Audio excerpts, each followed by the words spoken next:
Like thousands of other retired couples, Philip and Rose Haring needed to supplement their pension and were attracted by a home income plan with its promise of a safe, steady investment.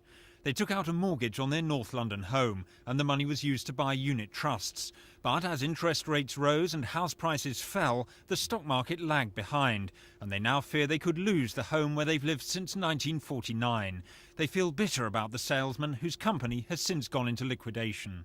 And he said that if he thought he was doing anything wrong, he wouldn't be able to put his head on his pillow and sleep of a night. And nevertheless, it seems like we've fallen for it. And the worry and the stress has made us both ill. Charity workers have seen the effects on hundreds of elderly people. These are people who fell, they've never owed anybody anything in their life, and now they're faced with trying to find the way to repay a massive loan and the difficulty of knowing how to do this.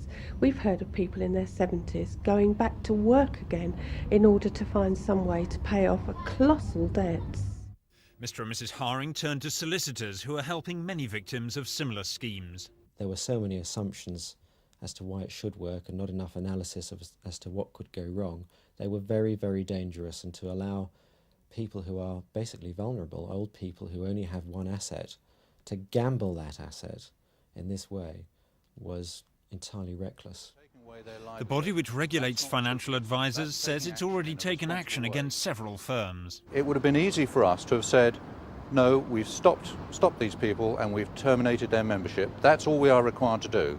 In fact, FINBRA have taken the initiative and we have asked all of the other regulators, including the Securities and Investments Board, to consider an industry-wide lifeboat. We have tried to be as positive as possible in a very difficult situation, and I don't believe we are toothless. Mr. and Mrs. Haring's solicitors are now seeking compensation from building societies and life assurance firms which were involved in the deals. The couple are prepared to go to court if it means they can save their home and sleep at night once again. John Taylor for Thames News.